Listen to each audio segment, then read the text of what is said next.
స్థానిక సంస్థల ఎన్నికలకు ఆ పార్టీ సై అంటుందా?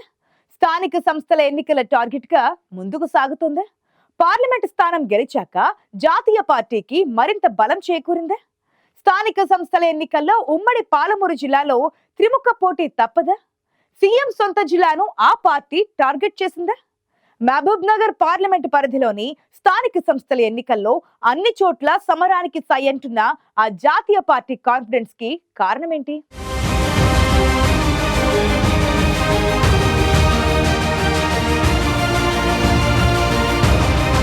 స్థానిక ఎన్నికలు దగ్గర పడుతున్నాయి. దీంతో పాలమూరులో ప్రధాన రాజకీయ పార్టీలు ఉమ్మడి జిల్లాపై పట్టు సాధించేందుకు ప్రయత్నాలు మొదలుపెట్టాయి.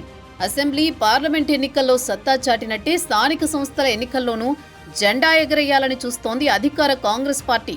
సొంత జిల్లా కావడంతో సీఎం రేవంత్ రెడ్డి కాంగ్రెస్ పార్టీ బలోపేతానికి కసరత్తు చేస్తున్నారు. మరోవైపు బీజేపీ నుంచి ఎంపీగా గెలుపొందిన డీకే అరుణ ఊరు వాడా కాషాయ జెండాని రెపరెపలాడించే ప్రయత్నాల్లో ఉన్నారు.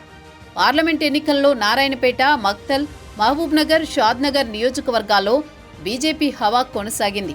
సీఎం ప్రాతినిధ్యం వహించే కొడంగల్లో కూడా బీజేపీ బలపడడంతో ఎలాగైనా 4-5 నియోజకవర్గాల్లో పార్టీ పుంజుకుంటుందని కమలనాథులు చర్చించుకుంటున్నారు. మక్తల్, నారాయణపేట లాంటి నియోజకవర్గాల్లో బీజేపీ గట్టి పోటీనిస్తోంది. దీంతో పాలమూరు పార్లమెంటు నియోజకవర్గంలో రాజకీయం డీకే అరుణ వర్సెస్ రేవంత్ రెడ్డి అనేలా ఉంది. స్థానిక సంస్థల ఎన్నికల్లో పార్టీల కన్నా వ్యక్తుల మధ్య పోటీ తీవ్రంగా ఉంటుందనే చర్చ జరుగుతోంది.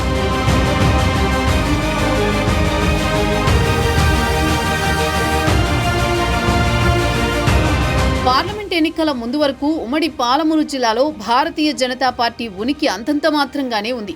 అసెంబ్లీ ఎన్నికల్లో కల్వకుర్తి మినహాయించి మిగతా చోట్ల ఆ పార్టీ అభ్యర్థులు చెప్పుకోదగ్గ పోటీ ఇవ్వలేకపోయారు.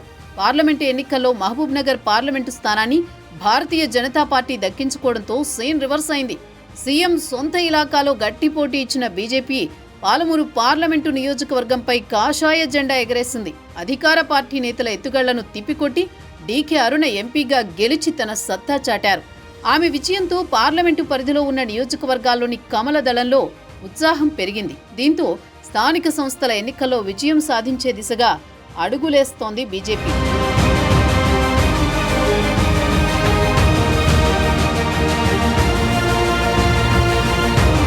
బీజేపీ ముఖ్య నాయకులు ఉమ్మడి పాలమూరు జిల్లాపై దృష్టి సారించారు. కేంద్ర ప్రభుత్వ పథకాలను ప్రజల్లోకి తీసుకువెళ్తూనే రాష్ట్ర ప్రభుత్వ వైఫల్యాలను ఎండగడుతున్నారు. స్థానిక సంస్థల ఎన్నికల సమయానికి కార్యక్రమాలను ముమ్మరం చేసేలా వ్యూహాత్మకంగా వ్యవహరిస్తోంది కమలం పార్టీ. పార్టీ బలంగా ఉన్న నారాయణపేట, మక్తల్, మహబూబ్ నగర్, జడ్చర్ల నియోజకవర్గాల్లో గ్రామ, మండల స్థాయి కార్యకర్తలతో ఎప్పటికప్పుడు సమావేశాలు నిర్వహిస్తూ పార్టీ బలోపేతానికి రాష్ట్ర స్థాయి నాయకత్వం కూడా పనిచేస్తోంది. పార్లమెంట్ ఎన్నికల్లో ఏ విధంగా కలిసికట్టుగా పనిచేశారో అదే విధంగా స్థానిక సంస్థల ఎన్నికల్లో పనిచేయాలని టార్గెట్తో ఉంది బీజేపీ.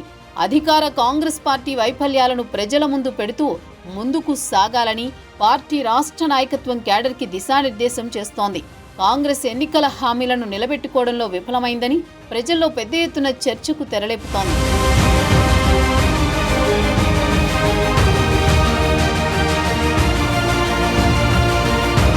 బీజేపీ ఎంపీ డీకే అరుణ ఇప్పటికే క్యాడర్ని బలోపేతం చేయడంతో పాటు ప్రతి నియోజకవర్గంలో ముఖ్య కార్యకర్తలు, నాయకులతో సమావేశాలు నిర్వహిస్తూ స్థానిక సంస్థల ఎన్నికలకు సిద్ధం చేస్తున్నారు.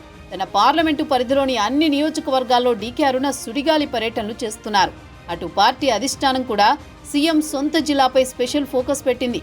స్థానిక సంస్థల ఎన్నికల్లో మెజారిటీ సీట్లు గెలిచి సీఎంకు ఝలక్ ఇవ్వాలనే వ్యూహంతో ఉన్నారు పాలమూరు బీజేపీ ఎంపీ. స్థానిక ఎన్నికల అభ్యర్థులను కూడా డీకే అరుణ ముందే ప్రకటించే అవకాశం ఉందనే ప్రచారం జరుగుతోంది. రాష్ట్ర ప్రభుత్వ ప్రజా వ్యతిరేక విధానాలను క్షేత్రస్థాయికి తీసుకువెళ్లడంతో పాటు కేంద్ర ప్రభుత్వ సంక్షేమ పథకాలను ప్రజలకు వివరిస్తూ ముందుకు వెళుతున్నారు డీకే అరుణ.